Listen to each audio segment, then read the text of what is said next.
गृहमंत्री अमित शहांची मुख्यमंत्री फडणवीस आणि दोन्ही उपमुख्यमंत्र्यांसह बंद दाराआड चर्चा। राज्यातील नुकसानीचा आढावा घेतल्याची सूत्रांची माहिती। ठाण्यात महायुतीच्या विरोधात महाविकास आघाडी आणि मनसे एकत्र। राजन विचारे आणि अविनाश जाधव आणि जितेंद्र आव्हाडांमध्ये पार पडली बैठक। आगामी निवडणुकीवर चर्चा झाल्याची शक्यता। मुख्यमंत्र्यांच्या ओबीसी नेत्यांच्या बैठकीला न बोलावल्यानं लक्ष्मण हाके नाराज। आज जेजुरीतून आंदोलनाची हाक देणार। ओबीसींना एकत्र येण्याचं आवाहन। धाराशिव जिल्ह्याला पुन्हा पावसाचा तडाखा। बाणगंगा, दुधना आणि तेरणा नदीला पूर।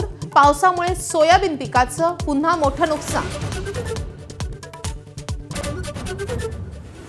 बुलढाण्यातील बावनबीर गावामध्ये जगदंबा देवीच्या विसर्जन मिरवणुकीवर दगडफेकीनंतर तणाव। पोलिसांनी समजूत काढल्यानंतर पहाटे 5 वाजता विसर्जन। गावामध्ये मोठा पोलीस फौजफाटा तैनात।